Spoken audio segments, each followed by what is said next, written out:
সবাই কথা বলে কাজ করে বিএনপি, বলেন প্রধানমন্ত্রী। পদ্মা ব্যারেজ ও তিস্তা মহাপরিকল্পনা বাস্তবায়ন করবে সরকার। মূল্যবৃদ্ধির চাপ কমাতে সামাজিক নিরাপত্তা খাতে বাড়ছে বাজেট বরাদ্দ, ফ্যামিলি কার্ড, কৃষক কার্ড ও খাল খননে অগ্রাধিকার। হামের প্রকোপের মধ্যে আতঙ্ক ছড়াচ্ছে ডেঙ্গু, চলতি বছরে আক্রান্ত ৩,০০০ মানুষ। ঢাকার 2 সিটিতে চলছে সচেতনতা কার্যক্রম। রাজধানীর পল্লবীতে শিশু রামিসা হত্যার ঘটনায় মূল আসামি সোহেলের স্বীকারোক্তিমূলক জবানবন্দি, মুন্সিগঞ্জে দাফন সম্পন্ন। গাবতলীর পশু হাটে প্রস্তুত করা হচ্ছে গরু রাখার প্যান্ডেল, শুক্রবার থেকে পুরোপুরি হাট জমবে আশা বিক্রেতাদের। চূড়ান্ত চুক্তির আগে ইরান থেকে নিষেধাজ্ঞা প্রত্যাহার নয়, কঠোর বার্তা ট্রাম্পের। চাপে ফেলে আত্মসমর্পণ অসম্ভব বলছে তেহরান। এবং ইউরোপা লিগে জিতে 30 বছরের শিরোপা খরা কাটালো অ্যাস্টন ভিলা, ফ্রেইনব্রুককে 3-0 গোলে হারালো উনাই এমরির শিষ্যরা। এই অবস্থায় পড়তে না চাইলে ব্যবহার করুন rainbow damp protector. Elastomer emulsion থাকায় দেয়াল থাকে damp proof rainbow paints, colour of joy. শুভ সকাল। সংবাদ সকালে দেখছিলেন সুপার বোর্ড সংবাদ শিরোনাম, সঙ্গে আছে আমি শাসমিন হাসান। এবার বিস্তারিত। বিএনপির কথা নয়, কাজে বিশ্বাসী বলে মন্তব্য করেছেন প্রধানমন্ত্রী তারেক রহমান। বলেন, পদ্মা ব্যারেজ ও তিস্তা মহাপরিকল্পনা 2 বাস্তবায়ন করবে বিএনপি সরকার। নিজেদের অজ্ঞতার কারণে দেশের সীমিত সম্পদ যেন নষ্ট না হয় সে বিষয়ে সজাগ থাকার আহ্বানও জানান প্রধানমন্ত্রী। ভূগর্ভস্থ পানির ব্যবহার কমানোর পাশাপাশি কৃষি জমি রক্ষার তাগিদও দেন তিনি। বুধবার দুপুরে গাজীপুরের 27 এলাকায় দেশের প্রথম জাতীয় দুর্যোগ ব্যবস্থাপনা গবেষণা ও প্রশিক্ষণ ইনস্টিটিউটের ভিত্তিপ্রস্তর স্থাপন করেন প্রধানমন্ত্রী তারেক রহমান। এরপর দোয়া ও মোনাজাতে অংশ নেন তিনি। এদিন নির্মাণাধীন গবেষণা ও প্রশিক্ষণ ইনস্টিটিউট চত্বরে তালগাছের চারা রোপণ করেন সরকার প্রধান। ইনস্টিটিউটের পুকুরে মাছের পোনাও অবমুক্ত করেন তিনি। পরে সুধী সমাবেশে প্রধানমন্ত্রী বলেন, দুর্যোগ ঠেকানো যাবে না, তবে ক্ষয়ক্ষতি কমাতে সচেতন থাকতে হবে। ভূগর্ভস্থ পানির ব্যবহার কমানোর পাশাপাশি কৃষি জমি রক্ষার তাগিদ দেন সরকার প্রধান। জনসংখ্যা একদিকে যেমন বাড়ছে, তাদের বাসস্থানের প্রয়োজন। আরেকটা জিনিস খেয়াল করে দেখবেন খুবই জরুরি, সেটি হচ্ছে বাসস্থান তৈরির সাথে সাথে মানুষের স্কুল কলেজ সবকিছু তৈরি হওয়ার সাথে সাথে কিন্তু ফসলি জমির পরিমাণও করছে। আমরা যদি আমাদের সম্পদকে সঠিকভাবে দেশ এবং মানুষের জন্য কাজে ব্যবহার করতে পারি, ধীরে ধীরে আমরা অন্য একটি উন্নত দেশের মতন গড়ে উঠতে পারবো। কিন্তু আমাদের অজ্ঞতার কারণে যদি সম্পদ নষ্ট হয়ে যায়, তাহলে মানসিক কষ্টই বাড়বে, মানসিক দুর্ভোগের শিকার হবে। আমরা পানি নষ্ট আমরা কম করি, যেভাবেই হোক প্রকৃতি যেভাবে ঠিক থাকতে পারবে, প্রকৃতিকে যত কম ডিস্টার্ব করা যায় আমরা সেই কাজটা ইনশাল্লাহ করব। প্রধানমন্ত্রী বলেন, অনেকে অনেক কথা বললেও বিএনপি কাজে বিশ্বাস করে। বর্তমান সরকারই তিস্তা ও পদ্মা ব্যারেজ নির্মাণ শুরু করবে। ইনশাল্লাহ এই বিএনপি সরকার পদ্মা ব্যারেজের কাজেও হাত দেবে, ইনশাল্লাহ তিস্তা ব্যারেজের কাজে হাত দেবে। এই যে আজকে এখানে দুর্যোগ মন্ত্রী বসে আছেন, এই লোকটার নেতৃত্বেই তিস্তায় বিএনপি কর্মসূচি পালন করেছে, যা বাংলাদেশে অন্য কোনো রাজনৈতিক দল করে না। তারা হয়তো বড় বড় কথা বলেছে, গরম গরম কথা বলেছে, কিন্তু কাজ যদি কেউ করে থাকে, ডেলিভারি যদি কেউ করে থাকে, পরিস্থিতি যদি কেউ তৈরি করে থাকে, সেটা বিএনপি করেছে। ইনশাল্লাহ বিএনপি সেটা করবে। খাল খনন কোনো রাজনৈতিক কর্মসূচি নয়, এটি মানুষের জীবন জীবিকার সঙ্গে জড়িত বলেও মন্তব্য করেন প্রধানমন্ত্রী। এই খাল খনন কর্মসূচির সাথে মানুষের জীবন ওতপ্রোতভাবে জড়িত। এই খাল খনন কর্মসূচির সাথে কৃষি জড়িত। 8 একর জায়গার উপর নির্মিত হতে যাচ্ছে দেশের প্রথম জাতীয় দুর্যোগ ব্যবস্থাপনা গবেষণা ও প্রশিক্ষণ ইনস্টিটিউট। ভিত্তিপ্রস্তর স্থাপন অনুষ্ঠানে যোগ দিয়ে প্রধানমন্ত্রী তারেক রহমান দেশের সীমিত সম্পদের সর্বোচ্চ ব্যবহারের তাগিদ দিলেন। একই সাথে জানালেন, কোনো রাজনৈতিক বক্তব্য নয়, বরং জনগণকে দেয়া প্রতিটি প্রতিশ্রুতি বাস্তবায়নের মধ্য দিয়ে আগামী সমৃদ্ধ বাংলাদেশ গড়ে তুলতে চান তিনি। সাইফুল রিপন, দেশ টিভি, গাজীপুর।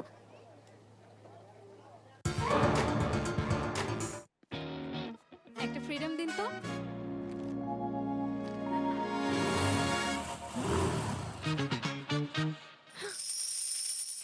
ফ্রিডম নিয়ে এলো স্কুটি নাকি গোল্ড অফার। স্টিকারে থাকা কিউআর কোড স্ক্যান করে প্যাকের ভেতরের কোডটি দাও আর প্রশ্নের উত্তর দিয়ে জিতে নাও স্কুটি অথবা গোল্ড কয়েন।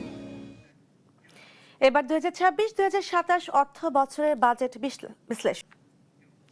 নিম্ন আয়ের মানুষকে মূল্যস্ফীতির চাপ থেকে মুক্ত রাখতে ও কল্যাণকর রাষ্ট্র গঠনে আসছে বাজেটে সামাজিক নিরাপত্তা কর্মসূচিতে বরাদ্দ বাড়ানোর পরিকল্পনা করছে সরকার। 2026-27 অর্থ বছরের বাজেটে প্রায় 14,000 কোটি টাকা বাড়িয়ে বরাদ্দ রেখেছে 1,30,000 কোটি টাকারও বেশি।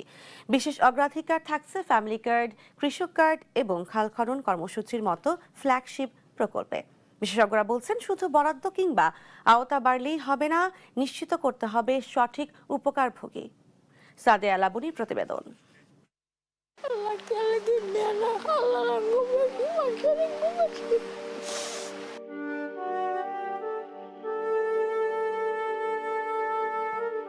বেঁচে থাকার নির্মম সংগ্রামের গল্প বলছিলেন ৮০ ছুঁই ছুঁই আকলিমা বেগম। দীর্ঘ লড়াইয়ের এই জীবনে কখনো জোটেনি সরকারি সুরক্ষার কোনো অর্থ।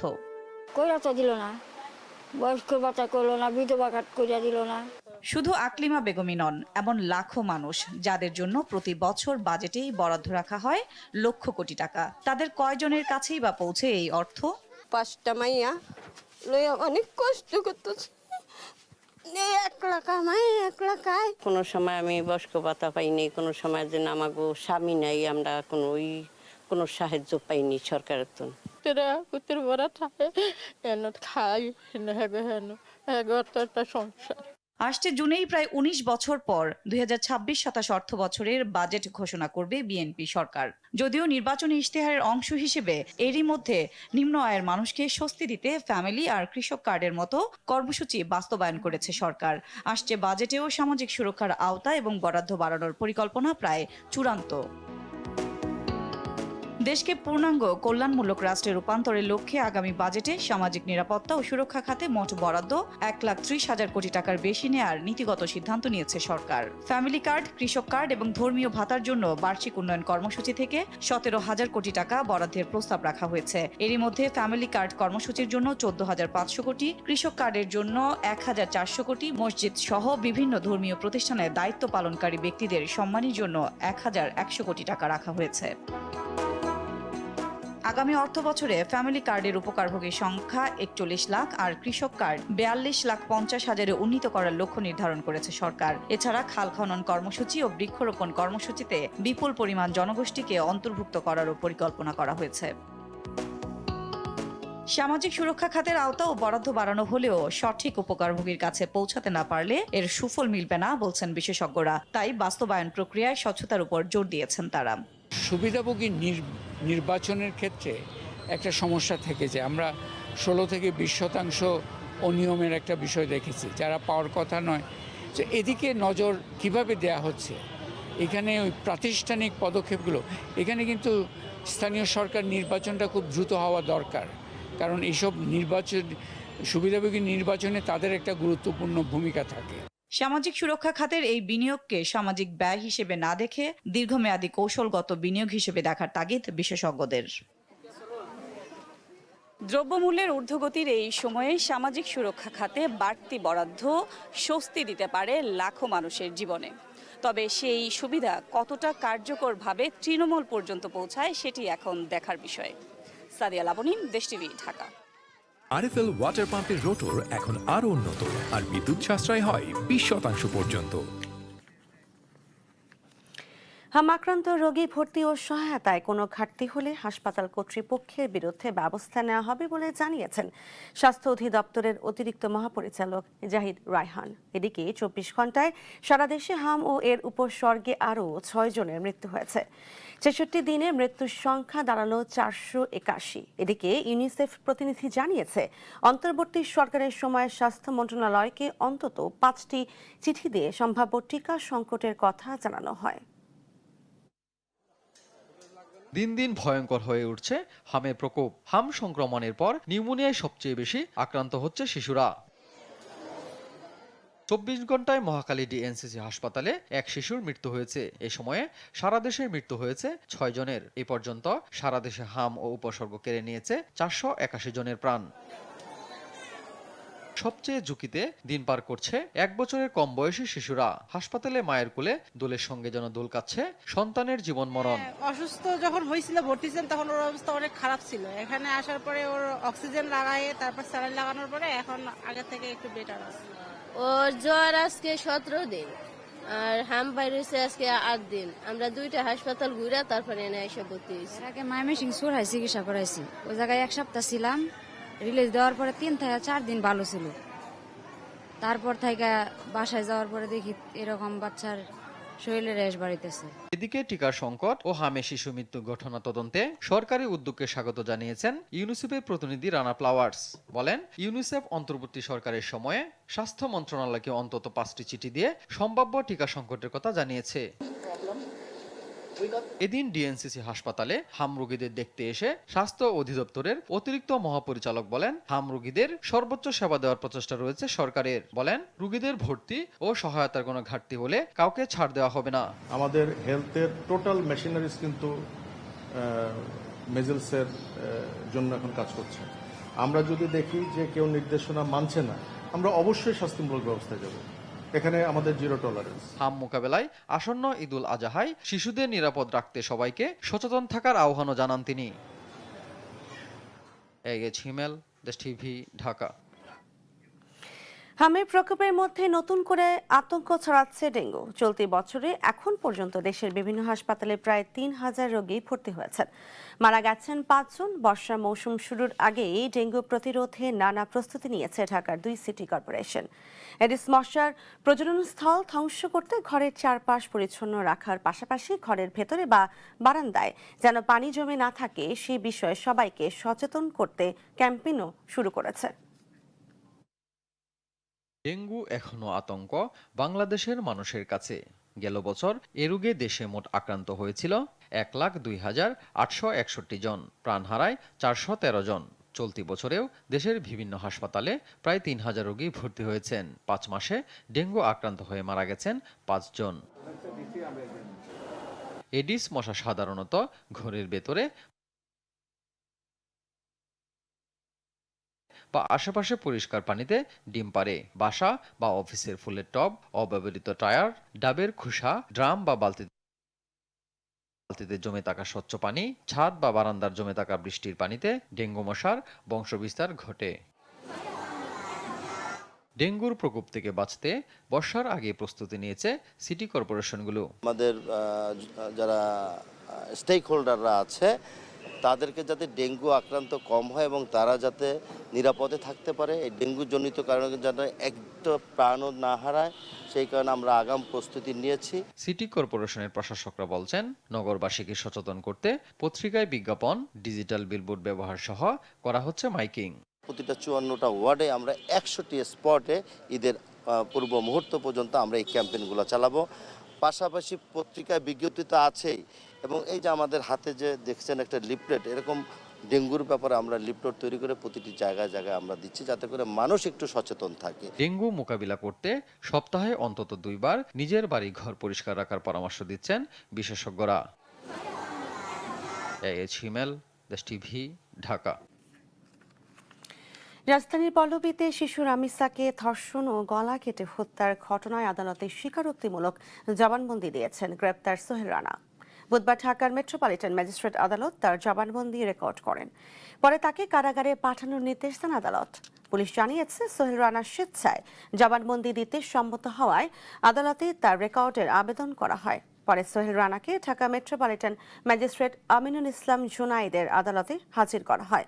এরপর আদালতে দোষ স্বীকার করে জবানবন্দি দেন সোহেল রানা। সেই সঙ্গে তার স্ত্রী স্বপ্না আক্তারকে কারাগারে আটক রাখার আবেদনও মঞ্জুর করেন আদালত।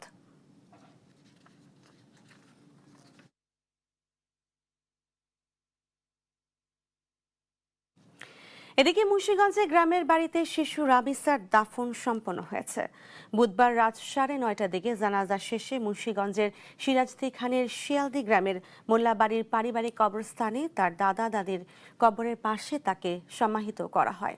এর আগে রাত 8টার দিকে তার মরদেহ অ্যাম্বুলেন্সে করে ঢাকা থেকে গ্রামের বাড়িতে পৌঁছালে হৃদয় বিদারক পরিস্থিতির সৃষ্টি হয়।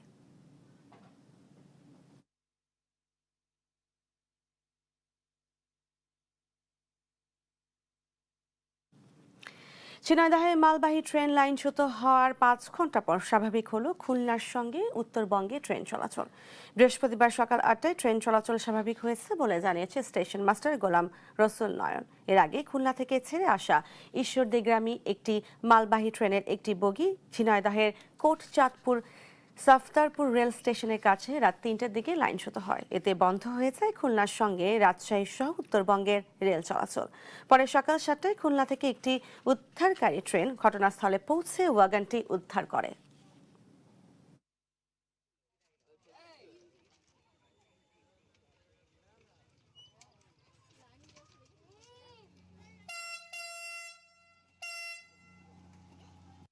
দুর্ঘটনা ঘটে আনুমানিক রাত 2টার সময়। সরকারি ট্রেন আসছে সকাল 7টা 20-এ।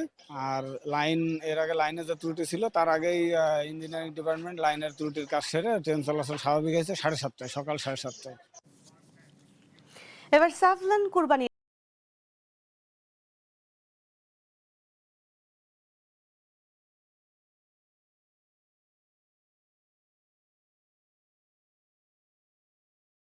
গাবতলীর পশুর হাটে এখনো আসেনি মৌসুমী ব্যবসায়ীরা, তবে প্রস্তুত করা হচ্ছে গরু রাখার প্যান্ডেল। তবে নিয়মিত ব্যবসায়ীরা গরু বেচাকেনা করছেন। বিক্রেতারা বলছেন এবার গরুর দাম বাড়েনি, আর ক্রেতারা বলছেন হাতের সময় আছে বলে এখনো দাম ছাড়ছে না বিক্রেতারা। শুক্রবার থেকে পুরোপুরি হাট জমে উঠবে বলে আশা করছেন বিক্রেতারা। আসন্ন ঈদুল আজহা সামনে রেখে এখনো জমেনি রাজধানীর গাবতলী পশুর হাট। এখনো প্রস্তুত করা হচ্ছে গরু রাখার প্যান্ডেল। কুরবানির পশু নিয়ে এখনো হাটে আসেননি মৌসুমী ব্যবসায়ীরা। তবে গাবতলী হাটে নিয়মিত পশু বেচাকেনা চলছে। ক্রেতা সমাগম কিছুটা কম হলেও ব্যবসায়ীরা মনে করছেন শুক্রবার থেকে ক্রেতা সমাগম বাড়বে। গরুর দামও তুলনামূলক কম বলে দাবি করেন তারা। বেশি দাম বলিনি, বেশি দাম বলিনি। 2,35,000 চাইছি। 2 লাখ দাম কমই এখন, আমি বর্তমানে দাম কম। বেশি হইতে পারে শুক্রবারের পরে, এর আগে হবে না। গরু যারা দাম করতেছে এরা তো গরু এখনো কিনতেছে না, এরা খালি ঘুরে বেড়াচ্ছে করতেছে, মানে দিবে তারা গরু কালেক্ট করে আর কি। হ্যাঁ, তো সেই হিসাবে এখনো জমে নাই, কিন্তু ইনশাল্লাহ আশা করতেছি 2-1 মধ্যে হাট জমে যাবে। আর হাটে পশুর দরদাম যাচাই করছেন ক্রেতারা। তারা বলছেন দাম কিছুটা বাড়তি, এখনো সময় থাকায় দাম ছাড়ছে না বিক্রেতারা। 2,40,000 পরে 1,70,000, আমি 1.5 লাখ বলছি। এখন তো দাম স্বাভাবিকভাবে বেশি থাকারই কথা, কারণ এখন তো কেবল শুরুর দিকে, এখন হচ্ছে তাদেরও ওরকম ভাবে ছাড়বে না। আমাদের যে ক্রয় ক্ষমতা যেটা, ওটার বাইরে তারা অনেক বেশি দাম চেয়েছে। শুক্রবার থেকে ঢাকার বাইরের মৌসুমী ব্যবসায়ীরা কুরবানির পশু নিয়ে আসবেন বলে জানান হাট সংশ্লিষ্টরা। নিয়াজ মুর্শেদ, দেশ টিভি, ঢাকা। কোরবানি ঈদকে কেন্দ্র করে জমে উঠেছে পশুর হাট, চলছে ক্রেতা বিক্রেতাদের হাকঠাক। আর এ নিয়ে আরো জানাতে ব্রাহ্মণবাড়িয়া থেকে সরাসরি যুক্ত হচ্ছেন সহকর্মী মেহেদী নূর পরশ। বেচাকেনা কেমন দেখছেন এবং দাম নিয়ে কি বলছেন ক্রেতা বিক্রেতারা, জানাবেন। যে মুসলমানদের যে প্রধান ধর্মীয় উৎসব ঈদুল আজহা আর এক সপ্তাহ রয়েছে, আর ইতিমধ্যে জেলার স্থায়ী হাটগুলোতে যে পশুর কেনাবেচা শুরু হয়েছে। ঠিক 2 থেকে 3 দিন পর যে অস্থায়ী হাট রয়েছে 112টি, এসব অস্থায়ী হাটে কিন্তু পশু কেনাবেচা শুরু হবে পুরোদমে। তো আমি এখন আছি ব্রাহ্মণবাড়িয়া সদর উপজেলার যে শুইলপুর যে একটি পশুর হাটে। এই পশুর হাটে সকাল থেকে যে বিভিন্ন স্থান থেকে যে পাইকার এবং প্রান্তিক পর্যায়ে যে কৃষক রয়েছেন, তারা কিন্তু এই হাটে গরু, মহিষ এবং ছাগল নিয়ে কিন্তু এই হাটে এসেছেন। ইতিমধ্যে সকাল থেকে যে ক্রেতা বিক্রেতাদের যে একটা উচ্চ পড়া ভিড় শুরু হয়েছে। তো এখানকার যে ক্রেতা রয়েছেন তারা আমাদেরকে জানিয়েছেন যে অন্যান্য বছর তুলনায় এবছর তাদের পশু পালনে বাড়তি অনেক খরচ হয়েছে, সেজন্য তারা ভালো দাম পাওয়ার আশায় কিন্তু এখনো রয়েছেন। তবে যারা বিক্রেতা এবং ক্রেতা বিক্রেতা তারা তো ওই বলছেন যে কোরবানির পশুর হাটে মূলত মাঝারি থেকে এবং ছোট সাইজের যে পশু রয়েছে এগুলোর চাহিদা অনেকটা বেশি। এছাড়া বড় সাইজের যেগুলো রয়েছে 3 থেকে 4 লাখ 5 লাখ টাকার যে পশু রয়েছে এগুলোর চাহিদা রয়েছে। তবে মাঝারি সাইজের এবং ছোট সাইজের গুলোই মূলত চাহিদা বেশি। তবে যারা খামারি এবং কৃষক রয়েছেন তারা বলছেন যে যেহেতু ব্রাহ্মণবাড়িয়া একটি সীমান্ত অঞ্চল, এই প্রতি বছরই এই সীমান্ত দিয়ে যে অবৈধভাবে কিন্তু গরু প্রবেশ করে, এই যে কুরবানি ঈদের প্রায় ঠিক সপ্তাহ 10-15 দিন আগ থেকে, সেজন্য কিন্তু তারা অনেকটা দুশ্চিন্তায় থাকেন। কারণ ভারত থেকে অবৈধ গরু প্রবেশ করলে কিন্তু তারা অনেকটা দাম নিয়ে তারা অনেকটা হতাশ হয়ে পড়েন। তো তো তারা বলছেন যাতে অবৈধ গ্রুপ প্রবেশ কিন্তু প্রবেশ বন্ধ প্রশাসনের তারা দাবি জানিয়েছে প্রশাসনের কাছে। এছাড়া জেলা প্রাণী সম্পদ যে কর্মকর্তা রয়েছেন তিনি আমাদেরকে জানিয়েছেন যে তাদের প্রত্যেকটি হাটে তাদের যে ভেটেরিনারি টিম রয়েছে এবং কোনো রোগাক্রান্ত গরু যাতে না প্রবেশ করে সেই জন্য তারা খেয়াল রাখছেন। তো আইন শৃঙ্খলা বাহিনী কিন্তু সার্বক্ষণিক নজরদারি রাখছেন বলে আমাকে জানিয়েছেন। তো এ ছিল আমার কাছে সর্বশেষ। ধন্যবাদ পরশ।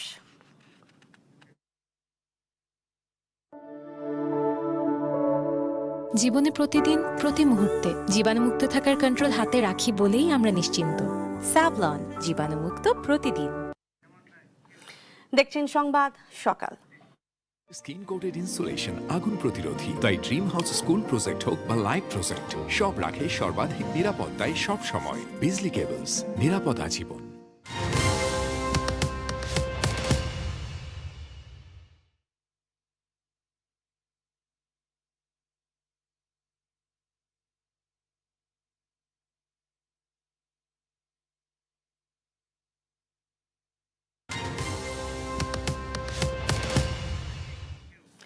দেখছেন সংবাদ সকাল। এবার আইডিএলসি বাণিজ্য বার্তা।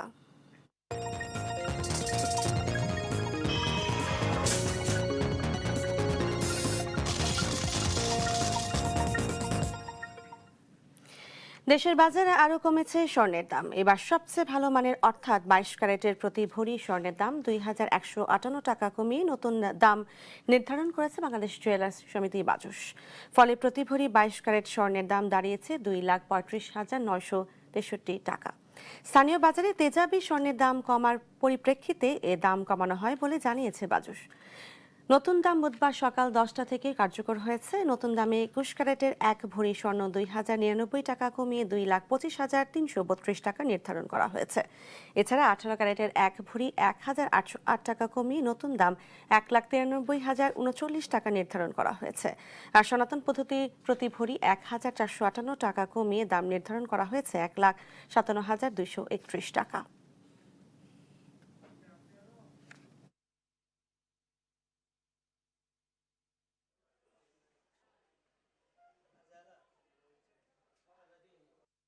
নতুন বাড়িটার স্বপ্ন পূরণে সবাই মিলে যায় খুশির মিছিলে। 40 বছর ধরে এমন অসংখ্য খুশির মিছিলে ছিল আইডিএলসি, থাকবে আগামীতেও। কুষ্টিয়ার সরকারি প্রকল্পের টাকায় প্রশিক্ষণের নামে চলছে হরিলুট। সিন্ডিকেটের মাধ্যমে হাতিয়ে নেওয়া হচ্ছে লাখ লাখ টাকা। প্রশিক্ষণে অংশগ্রহণকারীদের নামে সরকারের অর্থ বরাদ্দ থাকলে উল্টো তাদের থেকেই নেওয়া হচ্ছে টাকা। টাকা দিলেই করানো হচ্ছে পাস, মিলছে সার্টিফিকেটও। এমনই সব অনিয়ম ও দুর্নীতির অভিযোগ উঠেছে খোদ প্রশিক্ষণ প্রদানকারী প্রতিষ্ঠান কুষ্টিয়া সরকারি টেকনিক্যাল স্কুল ও কলেজের কতিপয় শিক্ষক ও অফিস সহকারীর বিরুদ্ধে, যার প্রমাণ মিলেছে দেশ টিভির অনুসন্ধানে।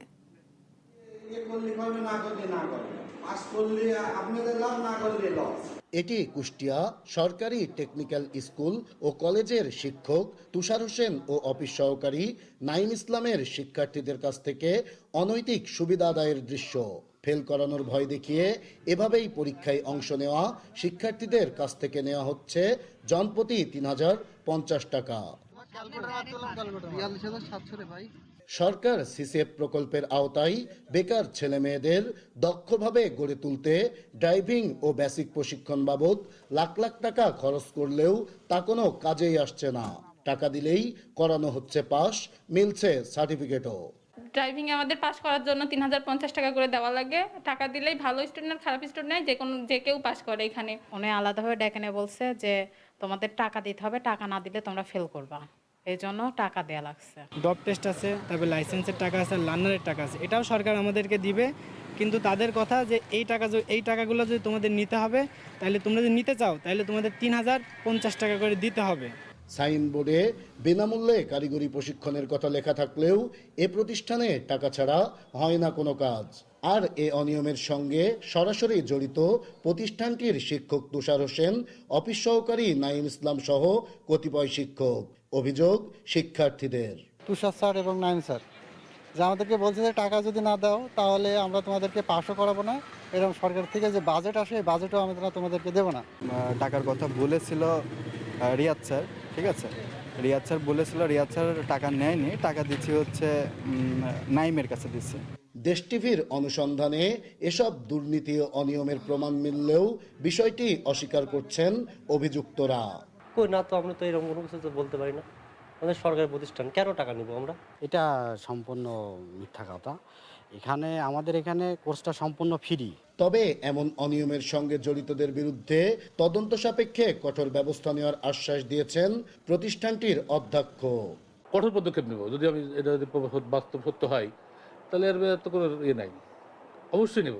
শুধু আশ্বাস নয়, দক্ষ জনবল গড়ে তোলার সরকারি এ প্রকল্পে অনিয়মের সঙ্গে জড়িতদের বিরুদ্ধে দ্রুত ব্যবস্থা নেওয়ার দাবি ভুক্তভোগীদের। নাহিদ হাসান তিতাস, দেশ টিভি, কুষ্টিয়া।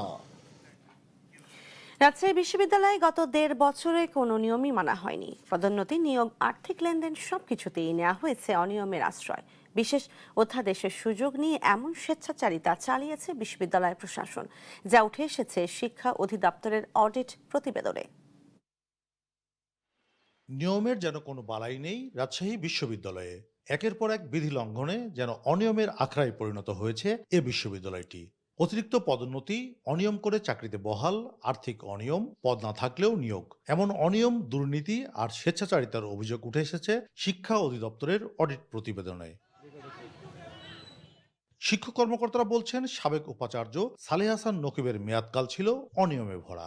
দুর্নীতিগ্রস্ত সময় বোধহয় গত 1.5 বছরে গেছে, এবং সালেহ হাসান নকিব এবং তার সাথে যে প্রো ভাইস চ্যান্সেলর আছেন জামাত ইসলামের আরেকজন, তো এই যে দুজনে মিলে আমার কাছে মনে হয়েছে যে এই দুজনে মিলে সবকিছু ডিসাইড করেছে। বাজেট বহির্ভূতভাবে নিয়োগ, তারপরে পদের বহির্ভূতভাবে নিয়োগ হওয়াটাই ওই প্রশ্নগুলো সামনে আসে। শিক্ষা অডিট অধিদপ্তরের তথ্য মতে চাকরির মেয়াদ পূর্ণ হওয়ার আগেই 7 কর্মকর্তাকে পদোন্নতি, প্রাপ্যতার অতিরিক্ত ভাতা নিয়েছেন 305 শিক্ষক, বিধি লঙ্ঘন করে 157 জনকে অধ্যাপক পদে পদোন্নতি, পদ না থাকলেও কম্পিউটার অপারেশন ম্যানেজার পদে 30 জনকে পদায়ন করা হয়েছে। 2024-25 অর্থ বছরেই প্রায় 115 কোটি টাকার অনিয়ম হয়েছে। ঠিকাদারকে জরিমানা না করাই ক্ষতি প্রায় 24 কোটি। যদিও বিশ্ববিদ্যালয়ের দায়িত্বশীলরা বলছেন নিয়ম মেনেই সব করা হয়েছে, অডিট দলকে সেসব কাগজপত্র দেয়া হয়েছে। যদি যৌক্তিক কারণে প্রকল্পের মেয়াদ বৃদ্ধি করা হয় তাহলে ঠিকাদারের উপর ওই বিলম্বজনিত জরিমানা আরোপিত হবে না। ওই বিশ্ববিদ্যালয়ের অটোনমাস থাকার কারণে, অটোনমি থাকার কারণে কিছু কিছু সিদ্ধান্ত সিন্ডিকেটে নিতে পারে, আবার সরকারি ফাইন্যান্সিয়াল রুল এগুলা অনেক কিছু অ্যালাউ করে না। অডিট যখন আসে তখন তারা এইসব বিষয়ে অবজেকশন দেয়, যেগুলো ওনাদের দৃষ্টি আকর্ষণীয় এগুলা করে গেছেন, আমরাও ওনাদের জবাব দিয়েছি এবং ওনারা সন্তুষ্ট হয়ে চলে গেছে। সুশাসন বিশ্লেষকরা বলছেন, যে আইনে রাজশাহী বিশ্ববিদ্যালয় চলে সেখানে জবাবদিহিতার জায়গা আছে, কিন্তু সেটি মানা হয় না বলেই অনিয়মগুলো চলছে। আসলে বিশ্ববিদ্যালয় অধ্যাদেশের যে গণতান্ত্রিক দৃষ্টিভঙ্গি রয়েছে সেখানেও কিন্তু অসাধারণ রকমের জবাবদিহিতার ব্যবস্থা রয়েছে, যেটা কিন্তু আমরা ইচ্ছাকৃতভাবে এক ধরনের স্বৈরাচারী প্রশাসন চালু করেছে। আমরা একটা অ্যাক্টকে ব্যবহার করে এই শুধুমাত্র আমার যা খুশি তাই আমি করে বেড়াবো, আমাদের এই মানসিকতা থেকে বেরিয়ে আসতে না পারলে আমাদের যে এই দুর্নীতি দুর্বৃত্তায়নের যে জায়গা, এটা বরং আরো ভয়ঙ্কর রূপে বাড়তে থাকবে। এছাড়া হিসাব বিজ্ঞান ও তথ্য ব্যবস্থা বিভাগ, ম্যানেজমেন্ট স্ট্র্যাটেজিস, মার্কেটিং বিভাগ, ফাইন্যান্স, ব্যাংকিং ও ইন্স্যুরেন্স বিভাগ তাদের সান্ধ্যকালীন কোর্সের তথ্য শিক্ষা অডিটের নিরীক্ষা দলের কাছে উপস্থাপন করেনি। কাজী শাহেদ, দেশ টিভি, রাজশাহী। দেখছেন সংবাদ সকাল। আরএফএল SWR পাইপই মাপে যা বলে তাই দেয়। RFL SWR pipe and fittings.